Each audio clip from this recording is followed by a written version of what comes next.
You should not be here." The words cut through the noise of the bustling kitchen like a blade, sharp and cold. Ilara froze, her hands still submerged in the scalding water where she had been scrubbing the heavy iron pots used for the evening feast. Steam rose around her face, dampening the strands of dark hair that had escaped from the tight braid she kept hidden beneath a faded cloth. She did not turn around. She had learned long ago that the best response to attention was no response at all. Invisibility was survival. Silence was safety. "I said, you should not be here." The voice came again, closer now, and this time she recognized the sharp tone of Mistress Haldren, the head of palace staff who ruled the servant quarters with an iron fist and a tongue that could strip flesh from bone. Ilara slowly withdrew her reddened hands from the water, wiping them on the stained apron that hung loose on her thin frame. She kept her eyes downcast, her posture submissive, everything about her body language designed to communicate that she was nothing, no one, not worth the effort of anger or attention. "The grand moon ritual begins within the hour," Mistress Haldren continued, her footsteps clicking against the stone floor as she approached. "All servants are to remain in the lower quarters during the ceremony. No exceptions, especially not for kitchen maids who think they can wander where they please." Ilara finally allowed herself to look up, just enough to meet the older woman's gaze without challenge. "I was told to finish the pots before the final bell, mistress. I was only following orders." The excuse was weak, and they both knew it. But it was enough. Mistress Haldren's eyes narrowed, her thin lips pressing into a line of displeasure. But after a long moment, she simply waved a dismissive hand. "Finish quickly and get below. If any of the nobles see you lurking about during the ritual, it will be my head as well as yours." She turned sharply and departed, leaving Ilara alone once more in the sweltering heat of the kitchen.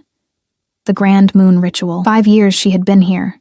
5 years of keeping her head down and her identity buried, and never once had she been foolish enough to go anywhere near the ceremonial halls during one of the pack's sacred gatherings. Tonight would be no different. Ilara returned to her work, her movements automatic, her mind already drifting to the small, windowless room in the servants' quarters, where she would spend the evening as she always did, alone with her thoughts and the ghosts of a past she could never fully escape. She did not know that everything was about to change. She did not know that the Alpha King had returned from war. She did not know that destiny had already caught her scent. The final bell rang through the palace, its deep tone reverberating through stone and bone alike. Ilara dried her hands one last time and made her way through the narrow corridors that connected the working areas of the palace to the servants' quarters. The passages were emptier than usual, most of the staff already secured in the lower levels as commanded. The grand moon ritual was not just any ceremony. It was the night when the Alpha King would officially take his place on the throne after years of leading the kingdom's forces in territorial wars against the rogue packs of the northern wastes.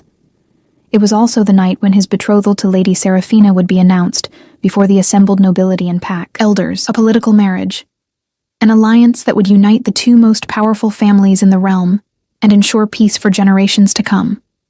Or so the official proclamations claimed. Ilara knew better than most that peace was a luxury purchased with blood and sacrifice, and that the smiles worn during ceremonies often hid daggers prepared for backs. She was nearly to the servants' stairwell when she heard it. Music, the haunting melody of ceremonial drums, and the ethereal voices of the ritual singers drifted through the walls, calling to something deep inside her that she had spent 5 years trying to silence.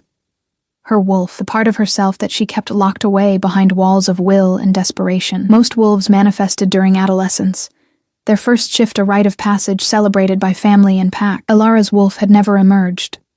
Or rather, she had been forced to keep it suppressed, buried so deep that sometimes she wondered if it had died along with her parents, that terrible night when everything had been taken from her. But tonight, for reasons she could not explain, she felt it stirring, a restlessness beneath her skin, a heat in her blood that had nothing to do with the kitchen fires. The pull was almost physical, drawing her toward the sound of the ceremony rather than away from it. "Do not be a fool," she whispered to herself, her fingers curling into fists at her sides. "You have survived this long by being smart, by being invisible.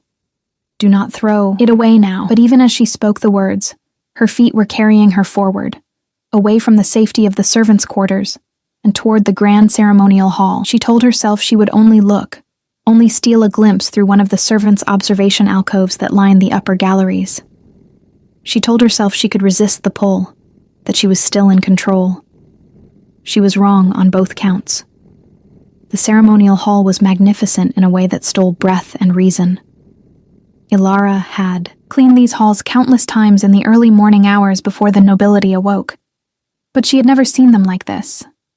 Alive with firelight and moonlight streaming through the massive stained glass windows that depicted the first shift, the moment when the moon goddess had blessed the first humans with her gift and created the wolf packs. Hundreds of nobles filled the space below, all dressed in their finest, their jewelry catching the light as they moved. At the far end of the hall, elevated on a dais of white marble, stood the throne. And before the throne, surrounded by the pack elders in their ceremonial robes, stood a man who could only be the Alpha King. Ilara's breath caught in her throat. She had never seen him before. King Demon had left for the wars before she had arrived at the palace, and all she knew of him were the stories whispered by other servants. They said he was ruthless in battle, that he had personally killed over 100 rogues. They said his wolf was massive, black as midnight with eyes that glowed like molten gold. They said he had never lost a fight, never shown mercy to his enemies, never allowed emotion to cloud his judgment. Looking at him now, Ilara believed every word. He stood well over 6 feet tall, his body clearly honed by years of combat, his broad shoulders and muscled frame evident even beneath the formal ceremonial attire he wore. His hair was dark, almost black, cut short in a military style that emphasized the sharp angles of his face, but it was his eyes that truly captured attention. Even from her hidden vantage point in the shadows of the upper gallery, she could see them scanning the crowd below, with an intensity that seemed to weigh and measure every person present. These were not the eyes of a king who had been raised in luxury and politics. These were the eyes of a warrior who had earned his crown in blood and strategy, who trusted no one and expected betrayal from every corner. As she watched, a woman stepped forward from the crowd, Lady Seraphina. Ilara recognized her from the countless times she had served meals to the noble family's private dining chambers. Seraphina was beautiful in the way that great works of art were beautiful, perfect, and cold, and untouchable. Her gown was silver and white, cut to emphasize her elegant figure, and her golden hair was arranged in an elaborate style woven with moonstones and diamonds. She moved with the confidence of someone who had never been denied anything in her life, who knew without doubt that she was destined for greatness. The crowd quieted as she approached the dais, and Ilara watched as one of the elders began speaking the formal words of the betrothal ceremony. This was it, the moment that would seal the political alliance and secure King Demon's position on the throne. But then something impossible happened. King Demon's eyes lifted from Lady Seraphina's face. His gaze swept across the assembled nobles, moving higher, searching for something or someone in the shadows above. And then his eyes locked directly onto Ilara's hiding place. The world stopped. Everything stopped. Time, breath, heartbeat, thought. The connection was instantaneous and absolute. A recognition that went beyond sight or sound, or any physical sense. It was as if every cell in her body suddenly became aware of every cell in his, as if invisible threads had been woven between them in the space of a single heartbeat, binding them together in a way that could never be undone. Mate bond. The words rose unbidden in her mind, carried on instinct older than memory. The sacred connection that the moon goddess herself created between true mates, the bond that transcended pack politics and social hierarchy, and even death itself. No, this could not be happening. Not to her, not now. Not with him. Ilara stumbled backward, her hand flying to her chest where her heart hammered against her ribs, as if trying to break free. The wolf inside, her, the one she had kept silent and suppressed for 5 years, suddenly surged forward with a force that nearly drove her to her knees. It wanted out. It wanted to shift, to run down to the ceremonial hall, to claim what was theirs. Every instinct screamed at her to go to him, to let the bond complete itself, to surrender to the inevitable. But Ilara had not survived 5 years in hiding by surrendering to anything. She turned and ran. The corridors blurred past her as she fled, her feet carrying her through passages she knew by heart, from years of navigating them in darkness. Behind her, she heard shouts. The sudden commotion of the ceremony disrupted, but she did not stop, did not slow, did not allow herself to think about what she had just done, or what it meant. She had to get away, had to hide, had to bury this connection before it destroyed everything she had built, every wall she had constructed between herself and the world that had taken everything from her. She burst through a side door and found herself in one of the palace gardens, the night air cool against her flushed skin. The full moon hung overhead, massive and silver, and its light seemed to pour into her like liquid fire. The wolf inside her howled, a sound of longing and fury and desperation that she felt in her bones. even though no sound escaped her lips. Please, she whispered to the empty garden, to the moon above, to whatever gods or fates might be listening. Please, just let me disappear. Let me be invisible again. Let me be safe. But safety, she was about to learn, was an illusion she could no longer afford. I would not have believed it if I had not seen it with my own eyes. The voice came from behind her, deep and commanding, carrying the unmistakable weight of authority and power. Ilara spun around to find King Demon standing at the garden entrance, his ceremonial robes abandoned, his shirt partially unlaced as if he had torn at it while running. His chest rose and fell with exertion, and his eyes, those impossibly intense eyes, were fixed on her with a focus that made her feel stripped bare despite being fully clothed. "You ran from me," he said, and there was something almost like wonder in his voice beneath the steel. "My mate, my true mate, and you ran from me as if I were something to fear." Ilara forced herself to stand straight, to meet his gaze even though everything in her screamed to submit, to lower her eyes, to acknowledge the massive difference in their status and power. "You are mistaken," she said, and was shocked at how steady her voice sounded. "I am no one. A kitchen maid. There has been an error." He moved toward her then, each step deliberate and predatory, closing the distance between them with the confidence of someone who had never been denied anything he truly wanted. "An error," he repeated. And now there was something dark in his tone, something dangerous. "The mate bond is an error.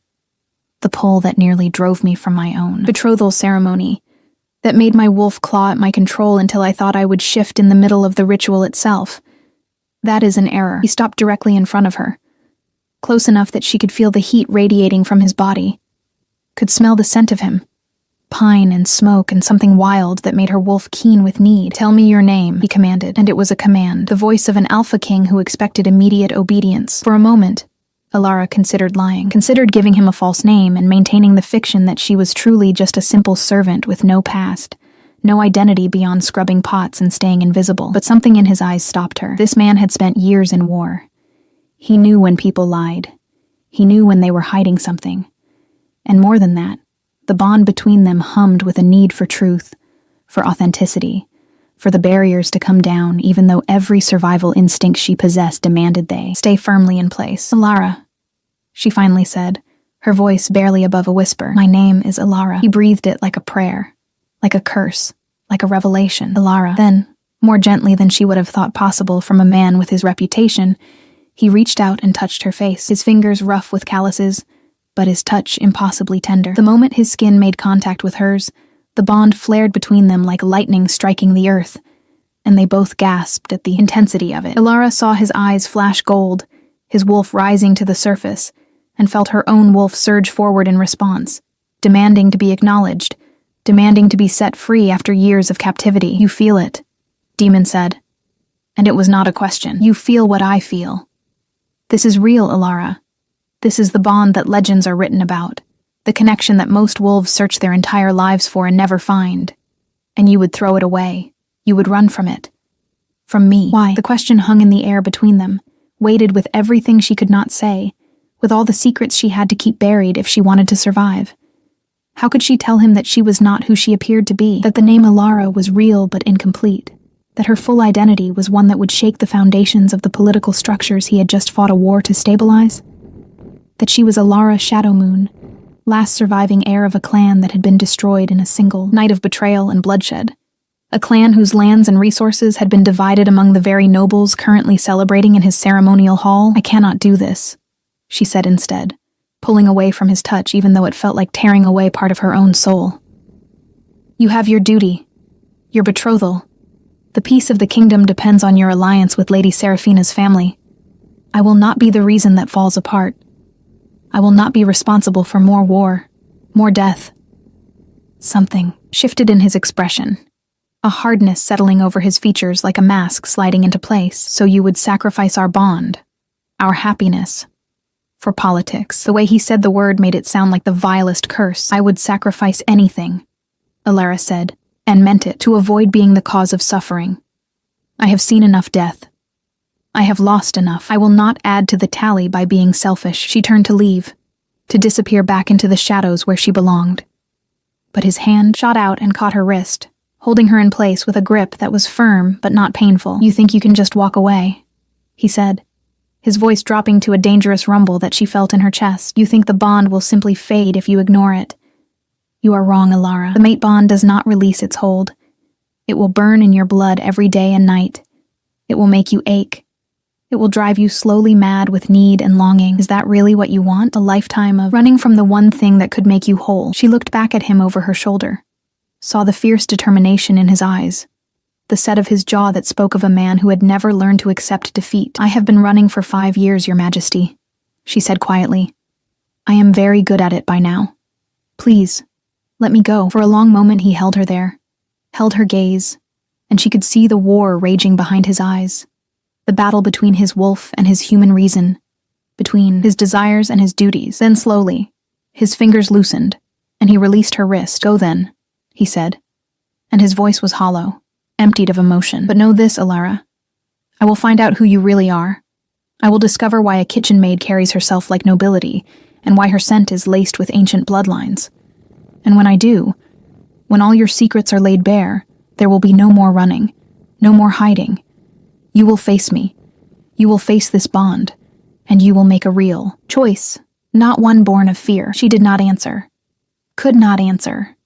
She simply turned and walked away, leaving him standing alone in the moonlit garden, and prayed to gods she no longer believed in, that he would never make good on his promise. If you are enjoying this story, do not forget to leave a like and subscribe to the channel for more emotional stories like this one. The servants' quarters were in chaos when Ilara finally made it back. Word had already spread about the disruption at the ceremony, about how the Alpha King had suddenly abandoned his own betrothal ritual and disappeared into the night. The other servants huddled in small groups, whispering theories and speculation, their voices rising and falling in waves of excitement and concern. Ilara slipped past them all, keeping to the shadows as she always did, and made her way to the tiny room she called home. It was barely large enough for the narrow cot and small trunk that held all her possessions, but it was hers.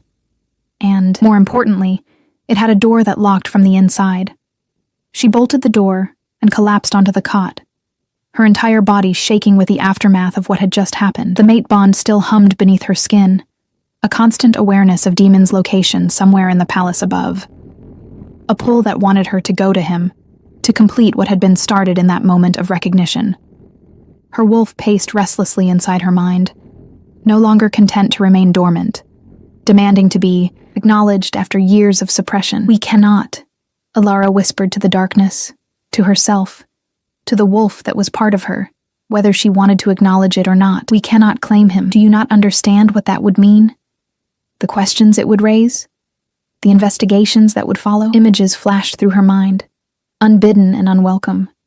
Her parents' bodies lying in the ruins of their home, their throats torn out by claws that should have been protecting them rather than destroying them. The smell of smoke and blood, the sounds of screaming as the entire Shadow Moon compound burned, and above it all, the faces of those responsible, nobles who had smiled and promised loyalty while planning betrayal. She had been 15 years old. Her parents had sent her away to visit a distant cousin just days before the attack, a decision that had saved her life, but haunted her with survivor's guilt. By the time she had learned what happened and tried to return, there was nothing left but ashes and accusations. The official story was that her father, Alpha of the Shadow Moon clan, had been planning a rebellion against the crown, that he had been stockpiling weapons and forming alliances with rogue packs, that the attack on his compound had been a justified action to prevent civil war. It was all lies. Every word of it, but lies told by powerful nobles and backed by the previous Alpha King became truth, became history, became the reason why the Shadow Moon name was now synonymous with traitor, and why any surviving members of the clan would be executed on sight. So Ilara had done the only thing she could do. She had erased herself, changed her appearance, dyed her distinctive silver hair to mundane brown, learned to suppress her scent and her wolf so completely that she registered as barely more than human. She had made herself into no one, nothing. A ghost moving through the world with no past and no future, only the eternal present of survival, and it had worked. For 5 years it had worked, until tonight, until one moment of eye contact with a man whose very existence threatened to unravel every careful thread of safety she had woven around herself. A sudden knock on the door made her jolt upright, her heart hammering. "Ilara, it is Mara. Let me in." Mara was another kitchen maid, one of the few people in the palace who had shown Ilara any kindness when she had first arrived 5 years ago. They were not exactly friends. Ilara had learned to keep everyone at arm's length, but there was a mutual respect between them. Ilara opened the door a crack and found Mara standing in the hallway, her round face flushed with excitement and worry. "What is it?" Ilara asked, trying to sound normal, as if her entire world had not just been turned inside out. "What is it?" Mara pushed past her into the room, closing the door behind her. "What is it?" "The entire palace is talking about how the Alpha King went mad during his own betrothal ceremony. Some say he shifted partially and nearly attacked Lady Seraphina. Others say he sensed a threat and was hunting an intruder. And you are asking me, what is it?" Ilara sat back down on the cot, her legs suddenly too weak to support her. "I do not see what that has to do with me." Mara gave her a long, searching look. "You disappeared at the same time.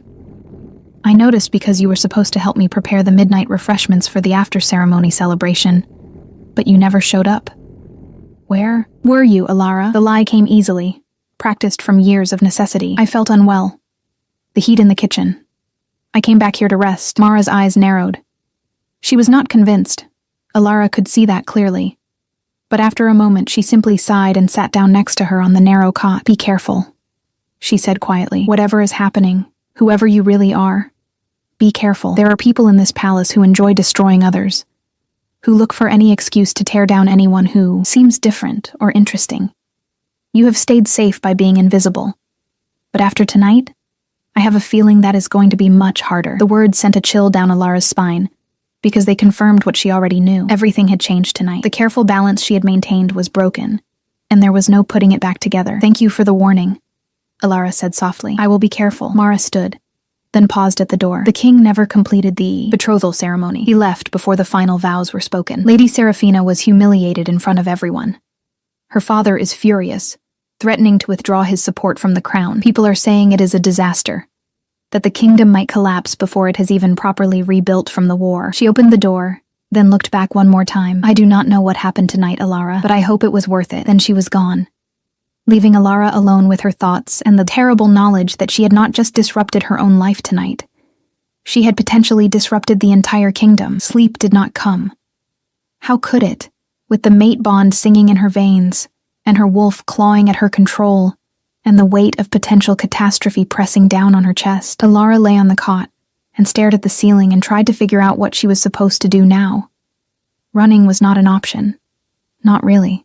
She had no money, no resources, no safe place to go. The world beyond the palace was full of packs and territories, and a lone wolf without protection was vulnerable to attack or forced claiming by any alpha who decided she was worth the trouble. She could try to go to ground in one of the human cities, but humans had their own problems with wolves, their own prejudices and fears, and besides, the mate bond would make it impossible to truly leave. Demon had been right about that. The connection would burn in her blood wherever she went, calling her back to him, making every day without him a special kind of torture. So running was out, which left staying. But how could she stay now? How could she continue being invisible when the Alpha King himself had looked at her with recognition, with possession, with the kind of intensity that left marks on the soul? The answer came to her as dawn light began to creep through the tiny window high on the wall. She would have to make herself useful in a different way. She would have to become someone the demon needed for reasons beyond the mate bond.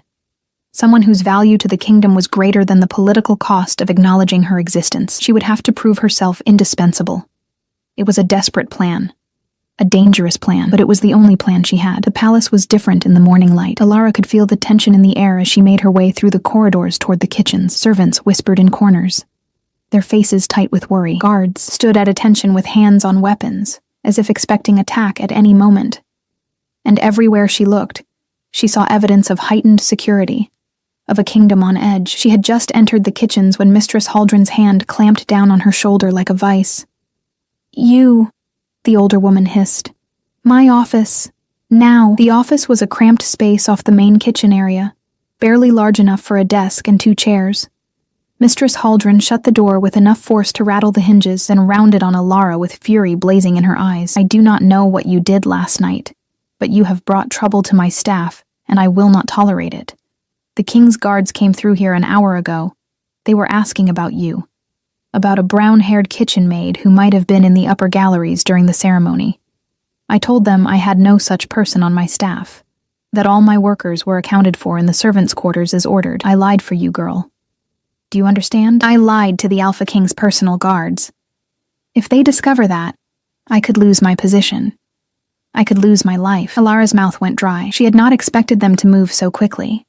Had not thought that Demon would immediately set his guards to searching for her. I am sorry, she said, and meant it. I never intended to cause trouble for you or anyone else. I needed. I do not care about your excuses. Mistress Haldren cut her off sharply. I care about solutions. You are going to leave this palace. Today, I will give you a small amount of money and a letter of reference under a different name. You will go to the southern territories where they are always looking for workers, and where no one will ask too many questions. And you will never speak of this place or this night to anyone. That is the only way this ends without more people getting hurt. Do you understand me? It was a generous offer, Alara realized. More generous than she had any right to expect. Mistress Haldren was risking herself to give Alara a chance at a new life, at continuing the pattern of running and hiding that had kept her alive this long. She should take it. She should thank the woman and accept the money and the letter and disappear into obscurity before things got worse. But even as the thought formed, she felt the mate bond pulse inside her chest, felt her wolf snarl at the very idea of putting more distance between herself and Demon, and beneath the supernatural pull and the animal instinct, she felt something else. Anger. Tired, bone-deep anger at always being the one who had to run, who had to hide, who had to make herself smaller and quieter, and less in order to survive in a world that had taken everything from her. No, she heard herself say, and was shocked at the firmness in her own voice. No, I will not leave. Mistress Haldren's face went from red to purple. Excuse me? You dare to refuse? I am not trying to be difficult, Alara said quickly. And I truly am grateful for what you are offering. But running will not solve this. The king will keep searching. He will turn the palace inside out until he finds me. And when he does, if I have fled, it will only confirm whatever suspicions he has. It will make things worse, not better. Then what exactly do you propose? Mistress Haldren demanded. That you simply wait here to be discovered? That you allow the guards to drag you before the king and gods know what happens? Then Alara took a deep breath, steadying herself. I propose that I stop hiding. That I go to the king myself, on my own terms, before he finds me on his, and that I tell him the truth. Some of it, at least, the truth. The words felt strange in her mouth. She had been lying for so long, becoming so practiced at deception, that the idea of voluntarily revealing anything real felt like stepping off a cliff into empty air. But she could see now that the time for hiding was over. The mate bond had seen to that. Demon would never stop searching for her. And eventually someone would talk. Someone would remember seeing her in the galleries. Someone would piece together enough information to identify her. Better to control the narrative while she still could. Mistress Haldren stared at her for a long moment, then slowly sank into the chair behind her desk. You are either incredibly brave or incredibly foolish, girl. I have not decided which. Perhaps both, Alara admitted. But it is the only path I can see forward. The older woman rubbed her temples as if fighting off a headache. Very well. If you are determined to do this, at least do it properly. Clean yourself up. Find some decent clothes. Not these rags you wear in the kitchen. And for the love of the moon goddess, try not to look like you are walking to your execution.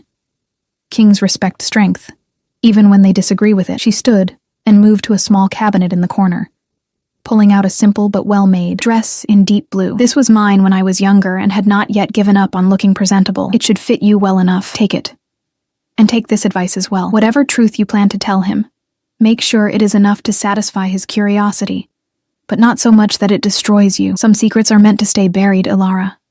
Even from one's mate. What do you think will happen next? Leave your predictions in the comments below. An hour later, Alara stood before the massive doors that led to the Alpha King's private study. She had bathed, dressed in the borrowed blue gown that actually fit her surprisingly well, and done her best to arrange her hair in a style that was presentable if not elaborate. She looked, she realized with some surprise, like a person rather than a ghost, like someone who might have a name and a history and a future. The guards flanking the doors watched her approach with expressions that were carefully neutral, but she could sense their tension, their readiness to act if she proved to be a threat. I am here to see the king, she said, proud of how steady her voice sounded. He has been searching for me. My name is Alara. One of the guard's eyes widened slightly in recognition. He must have been part of the search party that morning. Wait here, he commanded, then slipped inside the study. The minutes dragged past like hours. Alara focused on her breathing, on maintaining her composure. on not letting her fear or her wolf show on her face. Whatever happened in the next few minutes would determine the course of the rest of her life.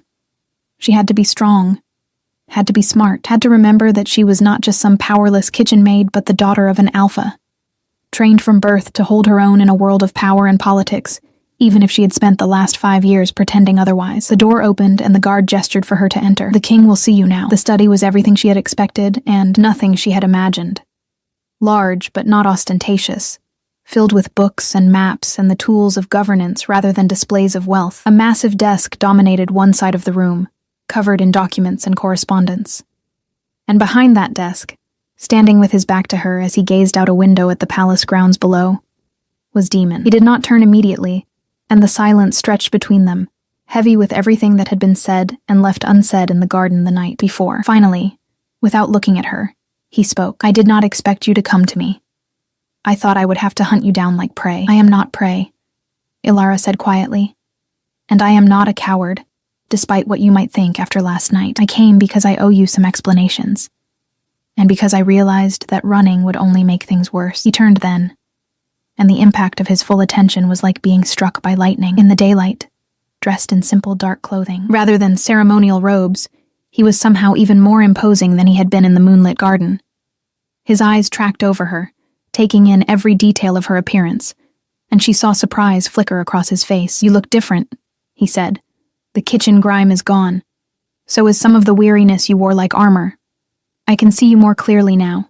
See what you have been hiding." He moved around the desk, approaching her with the same predatory grace he had shown in the garden. And Ilara fought the urge to step back, to put distance between them. The mate bond flared as he got closer, warming her blood, making her skin tingle with awareness. "Tell me who you are," Demon said, stopping just an arm's length away. "Your full name. Your clan. Why a woman with your bearing and your blood works in the kitchens of my palace as if she is no one." This was it, the moment of truth. Or at least a carefully edited version of it. Ilara met his gaze and did not look away. "My full name is Ilara Thorn," she said, using her mother's family name rather than Shadow Moon. "I was born to a minor noble family in the Western Territories. My parents died when I was 15. There was no one to take me in, no inheritance to claim. I survived the only way I could, by finding work wherever I could get it. I came to the capital 5 years ago, and found a position in the palace kitchens. That is the truth, Your Majesty.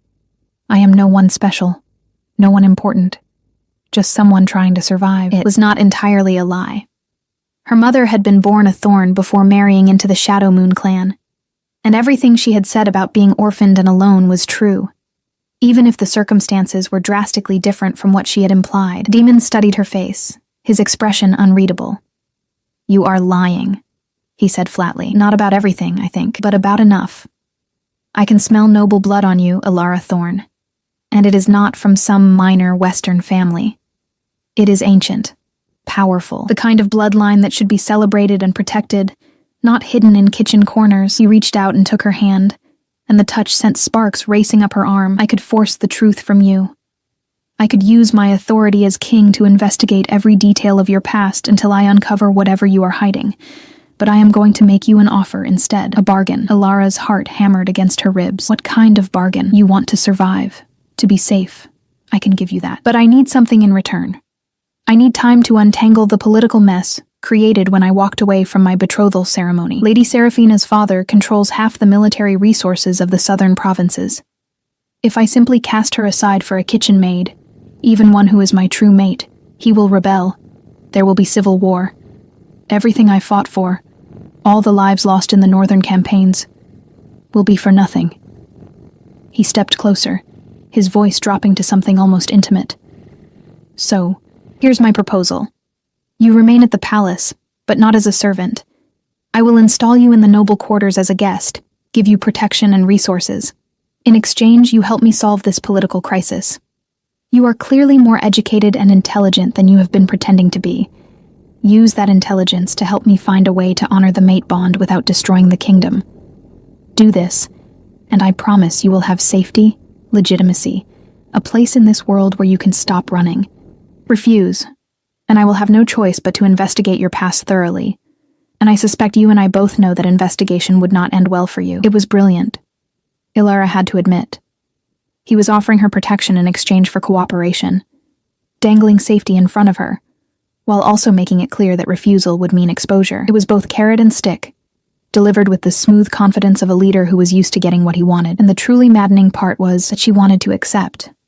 Wanted to stop running, stop hiding, stop being alone against a world that had shown her nothing but cruelty for 5 years. But accepting meant staying close to him, meant allowing the mate bond to grow stronger every day, meant risking everything if her true identity was ever uncovered.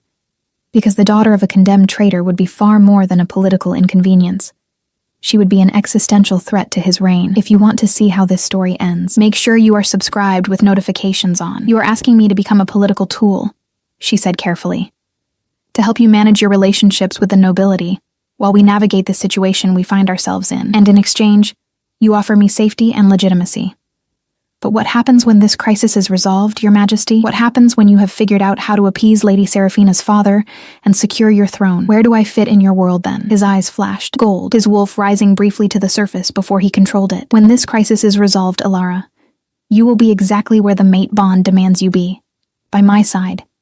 As my queen. Do you really think I would go through all of this, risk all of this, for anything less than forever? The word hung between them, huge and impossible, and terrifying in its implications. Forever, with a man who could destroy her with a single investigation.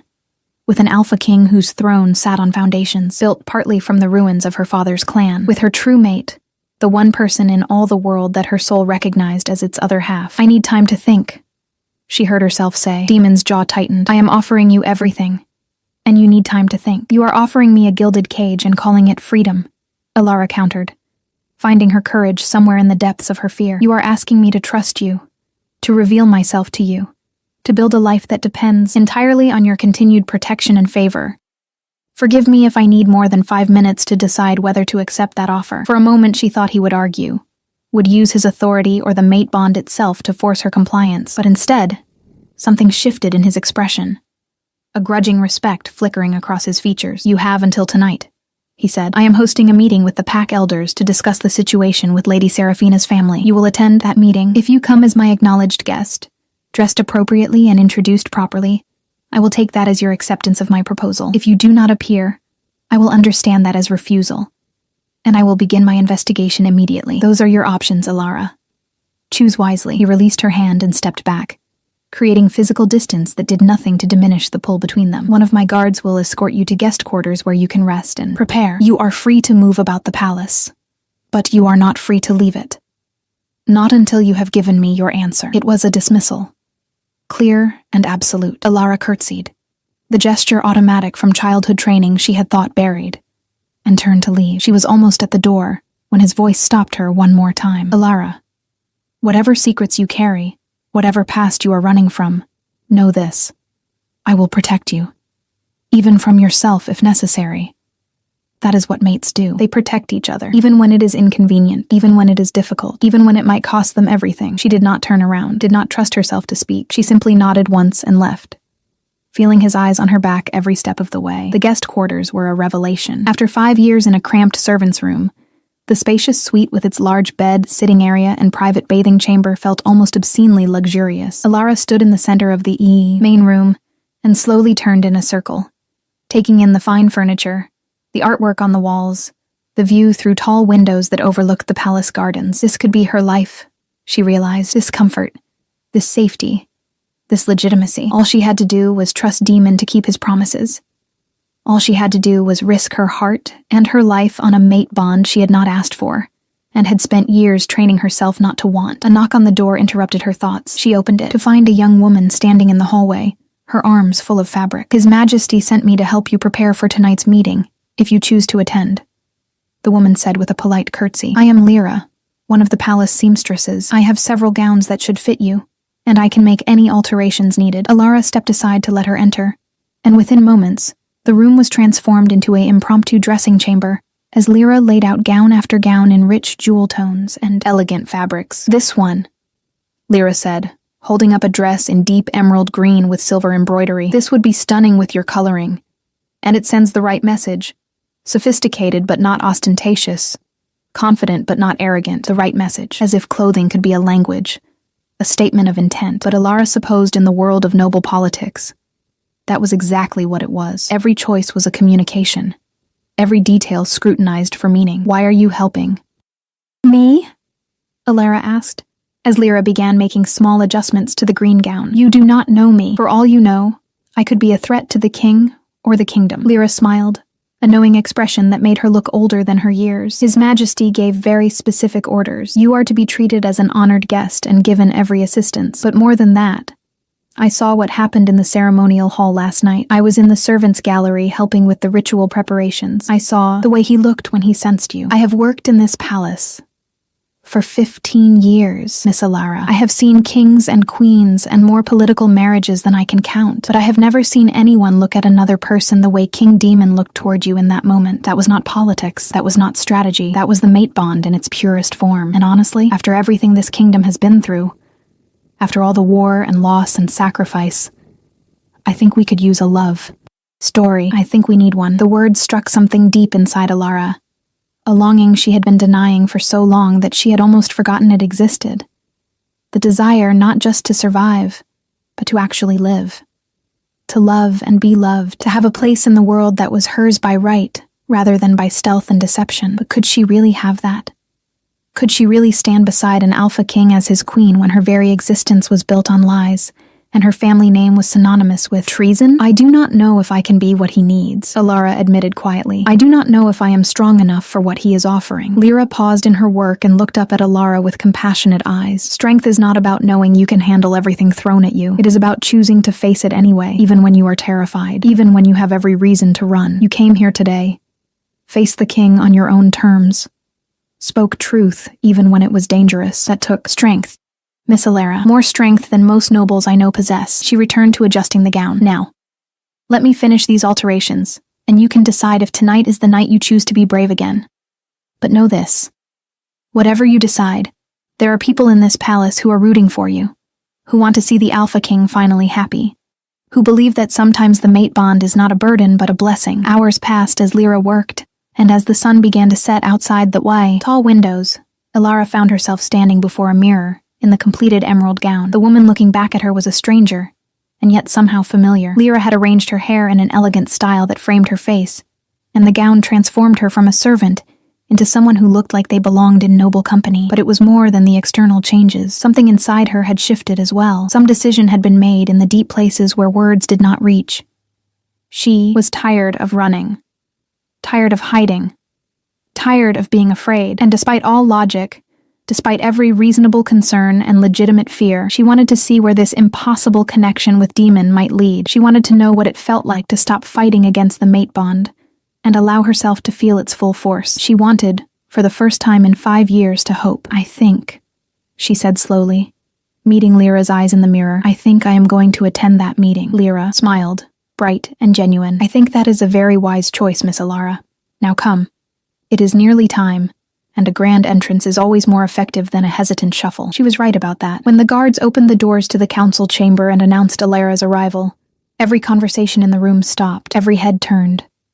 And at the head of the long table, Alpha King Demon rose to his feet, his eyes locked on her with an intensity that stole breath and reason. "My lords," he said, his voice carrying easily through the stunned silence, "allow me to introduce Lady Alara Thorne, who will be joining us as my personal advisor in the coming weeks. She is under my direct protection and is to be afforded every courtesy due to her position. Personal advisor. Not mate, not intended queen, nothing that would immediately ignite the political firestorm that acknowledging the bond would create. But the message was clear to everyone in the room. She was important. She was protected. She was his. And judging by the expressions on the faces of the assembled nobles, that was going to be a problem for quite a few of them. Lady Seraphina sat 3 seats from the head of the table, her perfect face a mask of barely controlled fury. Her father, Lord Aldrich, glowered from across the room with undisguised hostility, and scattered among the others were faces Alara recognized from 5 years ago, nobles who had stood by and allowed her family to be destroyed, who had benefited from the redistribution of Shadowmoon lands and resources. This was dangerous. Far more dangerous than she had allowed herself to acknowledge. But as Demon pulled out the chair beside his own at the head of the table and gestured for her to sit, as the mate bond hummed with approval at their proximity, as she felt her wolf settle for the first time in years, Alara realized something important. Maybe danger was worth it.